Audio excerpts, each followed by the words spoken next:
Hello, everybody. Thank you so much for joining me today. My name is Stephen Kohler. On behalf of Audira Labs, I'm absolutely thrilled to welcome our guest today, Larissa Chaikowsky, who is not only an amazing global leader, as you'll learn about today, but also I consider a friend.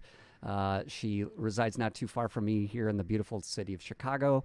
From a leadership perspective, as we'll learn, one of her many roles is to lead the BMO Harris organization. She is COO of the wealth management portion of an amazing organization that I've certainly benefited from during some very difficult times at BMO Harris. So, Larissa, welcome. Thank you so much for joining us. Thank you so much for having me. I've been looking forward to this ever since you gave me the invitation. So Uh, glad to be here. Now, before we begin, maybe you want to tell our listeners and our watchers where you're calling in from today. Well, I'm actually calling from a small town in rural Ontario, Canada. I'm up visiting my parents for a few weeks, actually taking advantage of the final phases before we, fully enter back into the hybrid working environment. And so I can't think of a better place to spend 6 weeks of the summer than, on a lakeside in Canada. So loving being here, although missing a beautiful Chicago summer too, I have to say. Yes, yes. Well, it sounds glorious up by where you are. And for those of you able to listening in and watching, hope you can visit the beautiful area that Larissa is calling in from. And yes, Chicago is enjoying a wonderful summer right now, It fortunately. is. As everybody may remember who is tuned into our dear listening sessions, our mission is really to help enable leaders, teams, and organizations to amplify their leadership. And we love to focus on the art of listening. And to hold ourselves accountable, we love to schedule these listening sessions by listening to amazing leaders, as we have here today with Larissa. So we're going to embark on a few questions, to really understand Larissa's path, how she's really applied leadership lessons for herself, for organization, and then finally talk about her work throughout the community. So, with that as context, I'd love to just dive in, Larissa, with a little background on your personal journey as a leader, and maybe have our listeners and watchers tell us a little bit about your journey in the banking industry, and particularly as a female, and what dynamic, if any, that had in your leadership growth. It's such a good question. And I'm actually going to take you all the way back to probably when I was 5 or 6 years old, where I got my first real leadership opportunity, which was I got to be the head fairy in my brownie troop. But I share that because actually, I don't think you can start leadership too early in life. And I was actually really fortunate to grow up in a family where taking on those opportunities was encouraged from a young age. And that just developed from there. You start at a young age, you run for student leadership council, and then you have an opportunity to take a leadership role perhaps in your community. And so my leadership journey actually started many years before I entered the workforce, and I actually think I benefited a lot because learning some of the hard lessons at a young age is such an easy way to ease into the hard lessons that are going to come when you actually enter into the workforce. And so I share that because I think I'm fortunate to have had that opportunity so early in life. Entering into the banking industry was interesting for me. And I had spent 10 years in the grind of the consulting industry before that. Mm-hmm. And again, I'm going to, the learning that comes from working in a fast-paced environment like that, you can't help but absorb so many different things as part of that. And I had the opportunity to really observe leaders from a multitude of industries as part of that. And what led me to banking really was less about the industry itself and more about the opportunity it provided. I knew I wanted to, after consulting, work in a company where I had the opportunity to grow as a person and to really take on leadership roles from a very early stage in my career, which banking, like other industries, many other industries, technology, um, telecom, it provides you those opportunities because they're so large. And so wanted to go into a company where right away I knew I could make an impact and actually get a leadership opportunity from the first day I started. And so banking gave that. And it was an exciting time in banking. I joined basically in the heyday of the banking world where, everything was on fire, all cylinders were go. And it was an exciting time to be there because I knew if I joined there was a 10-year journey, probably at least, of different things I could do, get exposure to, and have fun with while having a positive impact on people, which was also really important. And so that's sort of the why banking. And I will tell you, I have a different view of banking today than I did then. I actually think banks are a hugely important part of the fabric of our society. A lot of people would disagree with that. They think we're big, greedy companies that are just looking to make profit for our shareholders. But, and we'll probably get to this a little later, but we actually play a really important role in moving the economy, moving ourselves forward as a global human population. So that's why I picked banking. And you asked me a question about what it's like being a woman in banking, and it's interesting. 5 years ago, if you'd asked me that question, I would have said, I've never been treated any differently. I've always been judged on my merits, but I've had a lot of time to reflect on that since then. I think I've matured a little in my thinking. And like many women, probably found myself masking a lot. For those of you who might not know what masking is, it's sort of hiding part of who your true self is in order to succeed. And as I progressed, I've let more and more of my true self show. And I actually think that's helped me progress in my leadership journey faster as I let more of that true self show.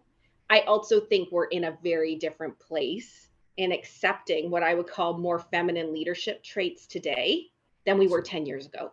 So true. And they're really being embraced and valued in many, I won't say in all industries, but certainly in ours in a new way. And so I've actually used it maybe to my advantage in some cases, but it took a while to get comfortable in my own skin to be able to show some of those things and let them shine. That's so inspiring. There's so many things. If we had hours and hours, I'd love to reflect on, but just some highlights that I want to emphasize for our listeners. Number one, you talked about the importance of that we can all be leaders early on in life, right, including childhood. That is so powerful, right? So many of us have fallen trap, and I know I did, in terms of thinking about leadership in terms of a title or a position rather than a set of values and impact, right? And you talked about doing that up until, starting at age 5. That's huge. I also loved how you talked about banking as a vessel, if you will, of how you could make an impact to so many people. And in full disclosure, as Larissa knows, but for everybody, operating a small business as I do, as my wife and I do during the pandemic, was not easy. And Larissa and her firm were incredibly helpful at a time when many banks and other institutions were not. So personal experience in terms of how that impact affected at least our family. So thank you. And I absolutely loved how you talked about carrying that forward in the way that you've thought about being a female in the banking industry and how that's changed. And so that's a great pickup for our next question, which is, tell me a little bit about some of the philosophy, shall we say, about what you've learned or maybe people that have impacted your view or vision of leadership and how that affects you today. It's another great question. And I think a lot of the leaders I was exposed to early in my consulting career helped me understand both what I wanted to be as a leader and perhaps what I didn't. And here's what I will say. What I value from a leadership perspective that I learned at that period of time was the value of real feedback. I think so many leaders shy away from giving real feedback because they don't want to hurt the person who's in front of them. And in the consulting industry, that is not an option. You are constantly, because of what you're doing, you're getting real feedback every day. Now, here's what I learned about that. I didn't like the way the feedback was delivered. It wasn't delivered always in a productive way, in a kind way, but it was real. And I think it rapidly helped me develop 5 times faster than if I'd worked in a traditional corporate environment where I'd worked with leaders who shied away from it. And there's a lot of, the Brene Browns and the Adam Grants of the world are talking a lot about this these days. And I have to say, I value working with leaders most who challenge me and give me that feedback. And the teams that I work with, I think people know if they come and work on a Larissa, quote unquote, a Larissa team, they're going to get the real goods around what they're doing really, really well and the opportunities they have to continue to grow. And if we don't, it's really a disservice, I think, from a leadership perspective, when we don't take the time to compassionately deliver real feedback to the people we're working with. You can't grow unless you're challenging people. You're just telling people they're doing a great job all the time. I mean, first of all, we would never perform to the level that we need to. We would never exceed, what we set out to do, which is always what I want to do. But it really is important. And I think I value having worked with a lot of leaders who have done that well. And the ones who do it exceptionally well do it in a way that you leave the room saying, wow, you know what? They were right. They're right. I have this great opportunity to, go back and take another crack at this, or, adjust how I approach something in the future. And so that's one of the things from a leadership perspective that I have taken away watching others, and I've tried to apply as much as I can in my day-to-day leadership. I absolutely love that. I would say, probably similar to you, that's something that I've certainly seen in myself, organizations I've worked in and then coached, is that ability to deliver feedback that's both candid and compassionate or kind Yeah. is rare. And I know in many cultures, I'll speak generally about the area in which I live, that we have this kind of Midwest nice in the US where we tend to always favor being kind. Yeah. And the trap, of course, is that we, in trying to be kind, we do not give people the gift of that candor that is desperately needed, and we tend to make that false choice, right? We either can be kind and not tell the truth, or be, quote, really harsh and tell the truth, and of course that's a false choice, right? You can do Right. both exactly in the way that you're embodying. Yeah. For sure. For I sure. love that. So I would love to, talk about, you obviously, through the course of your career, have had the great opportunity to lead many teams. I'm sure you're certainly leading a huge organization right now. It's been said that, one measure of leadership is not so much about yourself and how you've grown, but how you develop others. I would love to learn about kind of what tips you might give us for helping develop others, whether it be direct reports, colleagues, et cetera. Well, one of them we've touched on already, which is the feedback loop, right? It really, developing others comes down to really saying and understanding what motivates people.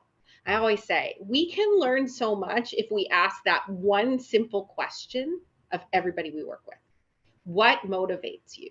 Because if you understand that truly in the heart of somebody that you're working with, you can develop them in a way that's going to feel good, Hmm. that's going to allow them to grow in a psychologically safe space, if you know what motivates someone. And that is a question every human you talk to is going to answer differently. The only one common theme that sometimes comes out is money.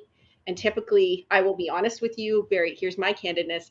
People who answer that way and myself don't tend to work great together. So, I want to work with people who are motivated by more than just that. I'm not saying there's anything wrong with being motivated by money. We all are in, some inherent way, but that's one piece of it. The second is really being open to taking people along for the ride, is what I would call it. It costs nothing to bring a junior employee to a meeting, to let them sit and listen and observe, or to let them present at your leadership team meeting in a low risk environment. You may provide context to those around the table saying, you know what, this is about a learning opportunity.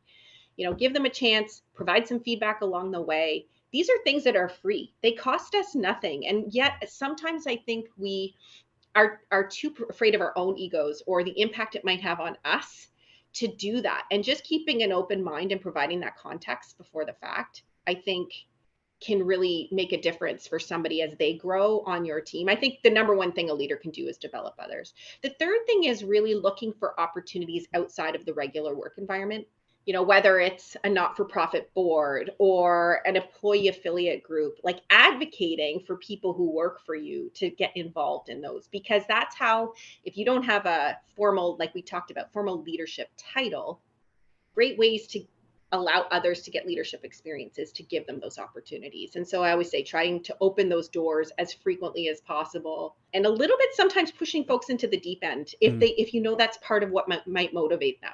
If somebody says what motivates me is a really safe space where I'm not overly challenged, I may not do that. But A lot of people find that to be hugely motivating, getting somebody to push them in outside of their comfort zone. It's so inspiring. And you speak to something so powerful, which is how many organizations have we watched simply have kind of a one size fits all, like, this is the way we do things, this is what we expect you to do, and skip over that foundational human aspect of what motivates you and how can we support that in the way that brings the best version of you out to support the organization. Yeah.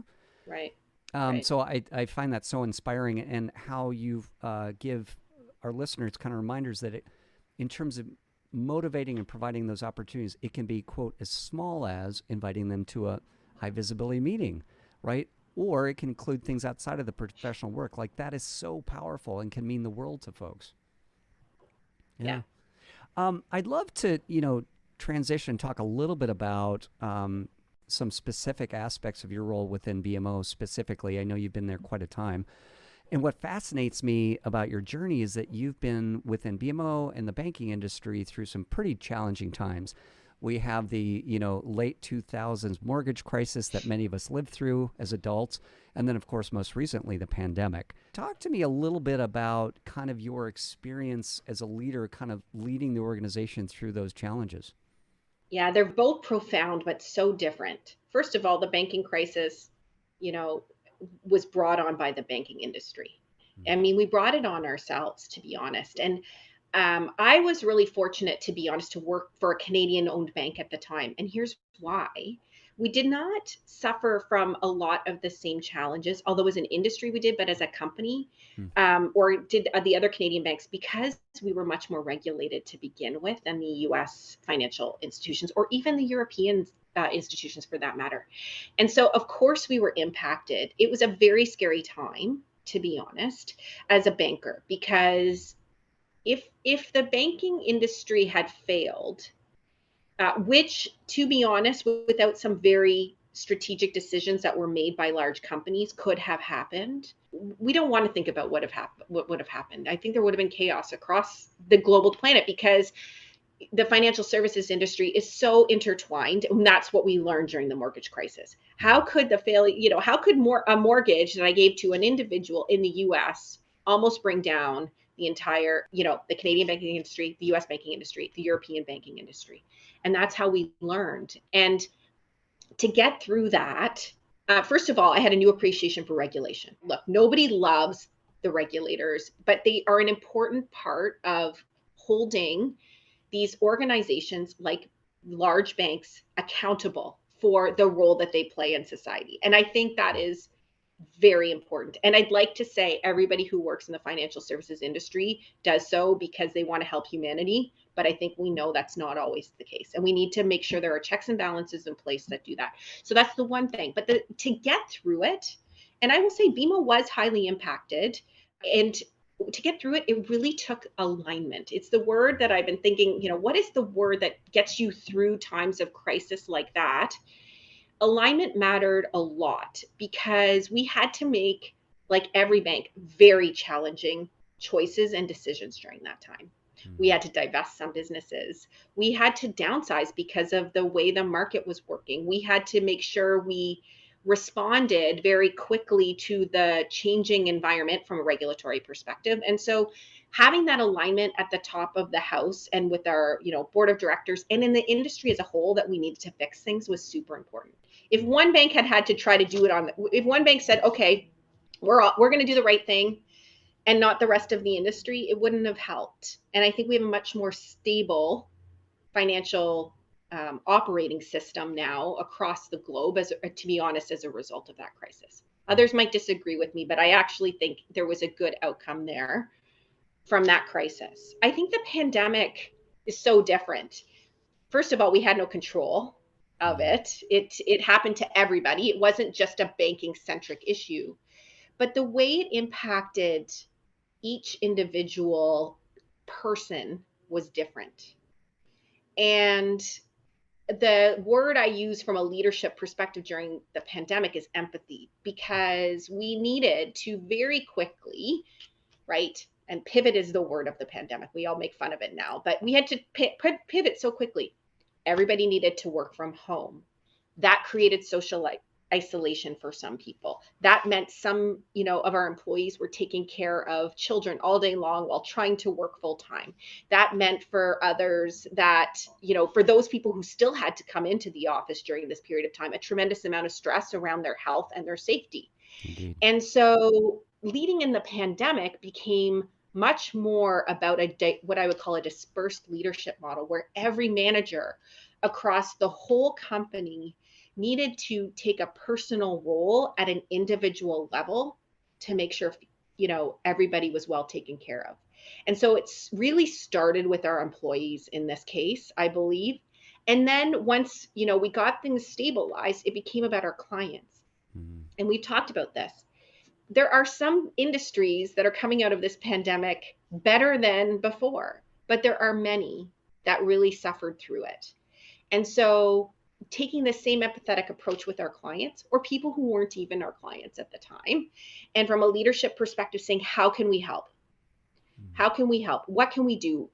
Picking up the phone, even if there wasn't a reason to talk to a client, just checking in. How are things going? How can we help you? Is there something on your mind? And that's leadership, to be honest, in an interesting, different kind of way. But thinking less about the profit and more about, I always say at BMO, we're people first, bankers second, and really putting that at the forefront. I think that's a different form of leadership too that came out during the pandemic. And so I really believe the two crises were different, but I also believe it's going to make the industry stronger and make us as a company stronger. Oh, so powerful. You started by talking about really that, well, one of the key words you talked about was alignments. And when it's, what showed up for me is kind of when things are not in alignments and when things are, and how you can lead people from maybe a place of chaos, right? And in these crises to a little bit more of alignment. And then I heard you talking about, this idea of agility and pivoting and how you led through that. And then I also heard a powerful theme of empathy, right? Towards the end, where you were compassionate and you showed up and say, how can we support you? People first. Like, not a lot of organizations lead that way. And not all leaders, let's be frank, kind of remember that. So that's so powerful. Look, I'm not going to say we were perfect either. We made a lot of mistakes along the way. But I always think if you come at it from a place of doing good, when you make mistakes, you hopefully in many cases will be forgiven.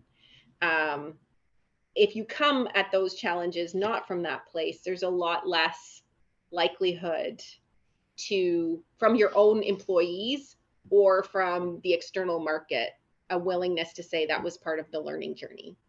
Right. This was not part of at least one of the questions I was going to ask, but I have to ask, Larissa, one of the things I've loved hearing in our time together thus far is you've used the word learning many times. Mm. And as we know, for those of us who kind of are in the leadership game, that is such a powerful trait, is to remain curious, beginner's mind, learner's mindset. Tell our listeners a little bit about your view on kind of the importance of listening and learning. So I actually think it's the number one leadership trait in the environment today.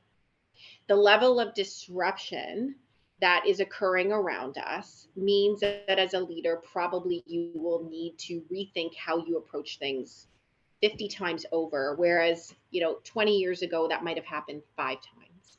And if you don't constantly think about learning and listening and truly understanding where the world is going, where your industry is going, the preferences of your people are going, remaining a leader is going to be difficult. Like being agile, trying new things, being open to something that, yesterday you thought was a terrible idea, but today you're like, you know what? Let's just try it. Let's see what happens. If it doesn't work, we're going to learn something that we can take forward. We can't do that with everything, but where you can do it, you should. And I think true leadership for the future is going to require leaders who do that and do that really well because of how fast things are changing, even in old, stodgy industries like banking. Beautifully said. So last question. You obviously are, from our take, incredible leader. You lead at home. You lead in the workplace. We also are aware that you lead in the community. and would love to have you talk a little bit about how you've carried your leadership philosophy forth in terms of, let's say, some of the volunteer work. I know you're obviously part of the Inspiration Corporation. In terms of a supporter and a member, you're also doing quite a bit of great work with the American Red Cross. Maybe tell us a little bit about how you've taken that leadership philosophy to the community.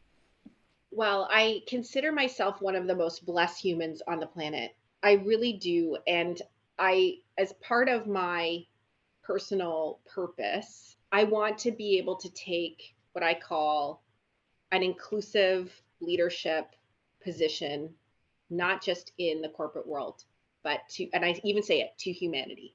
Hmm. And so helping serve the underserviced community, to me, if I didn't do that, I wouldn't feel complete.